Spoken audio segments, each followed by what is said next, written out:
Have you ever wondered what the ancient world was really like? Beyond the pyramids and epic myths, what did people actually believe? Today, we're embarking on a journey back in time, thousands of years ago, to explore the very heart of ancient civilizations, their gods. From the sun-drenched banks of the Nile in Egypt to the Fertile Crescent of Mesopotamia, we'll uncover how divine beings shaped every aspect of daily life, law, and even death. This isn't just a history lesson, it's a look into the soul of humanity's earliest societies. So, get ready to meet the gods and goddesses who ruled the ancient world.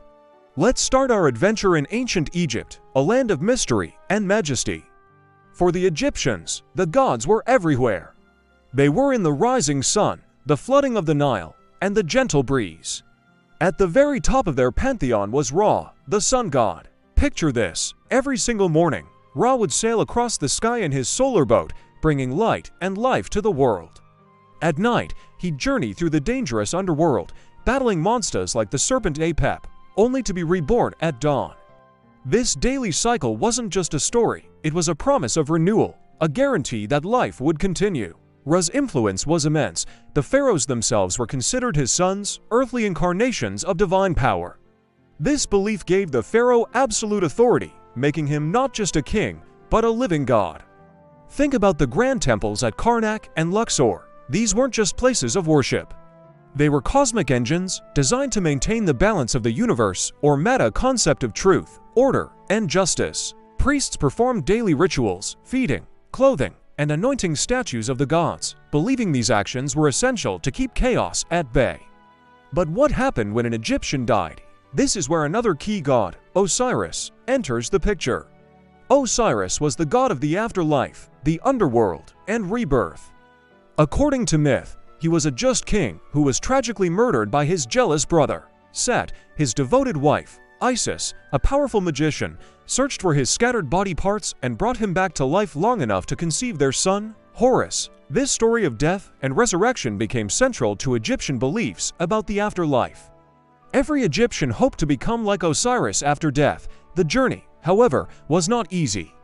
The deceased had to navigate a perilous underworld, facing trials and judgments. The most famous of these was the weighing of the heart ceremony. Your heart, believed to be the seat of your intelligence and conscience, was weighed against the feather of Mat. If your heart was lighter than the feather, it meant you had lived a good and just life, and you were granted eternal paradise in the field of reeds. But if your heart was heavy with sin, it was devoured by the fearsome beast Ammit, and your soul would cease to exist. This powerful belief system guided the moral compass of an entire civilization for over 3,000 years. Now, let's travel northeast to the land between two rivers, the Tigris and the Euphrates. This is Mesopotamia, the cradle of civilization, home to the Sumerians, Akkadians, Babylonians, and Assyrians. Unlike the relatively stable and predictable Nile, the rivers of Mesopotamia were wild and unpredictable. They could bring life-giving water or devastating floods. This chaotic environment deeply influenced their view of the gods. Mesopotamian gods were powerful and often terrifying. They were seen as immortal and superhuman, but they also possessed very human-like emotions: love, jealousy, and especially anger. Humans were created for one primary purpose: to serve the gods. People built towering ziggurats, massive step pyramids, not just as temples, but as literal stairways to the heavens, hoping to please these volatile deities and prevent their wrath. The famous Epic of Gilgamesh gives us a glimpse into this worldview. In the story, the gods decide to wipe out humanity with a great flood simply because they were being too noisy. It shows just how precarious the relationship between mortals and gods was. Among the most important Mesopotamian deities was Ishtar, known as Inanna to the Sumerians. She was a complex and fascinating goddess of love, beauty, war, and political power. One moment she could be a nurturing goddess of fertility, and the next, a terrifying warrior. She was a goddess of contrasts, embodying both the creative and destructive forces of nature. Her worship was widespread, and her influence can be seen in later goddesses throughout the ancient world, like the Greek Aphrodite. Then there was Marduk, the patron god of Babylon. His rise to supremacy is a fantastic story of divine politics. The Babylonian creation epic, the Enuma Elish, tells of a great cosmic battle.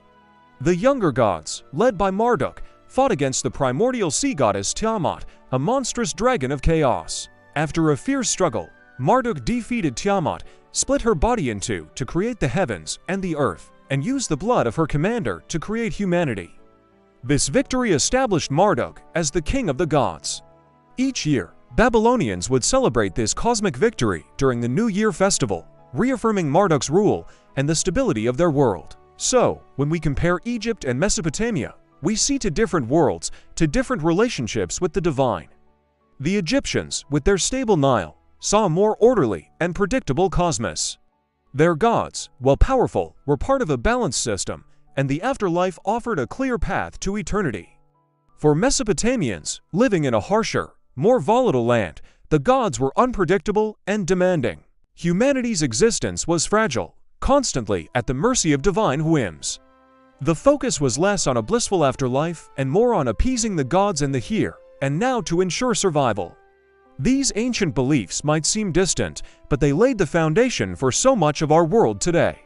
The concepts of divine law, justice, creation, and the struggle between order and chaos are themes that echo through modern religions and philosophies. By understanding the gods of Egypt and Mesopotamia, we get a profound look into the minds of our ancestors. We see their hopes, their fears, and their endless quest to find meaning in a world that was both beautiful and terrifying. They looked to the heavens, and in the sun, the stars, and the rivers, they found the faces of their gods.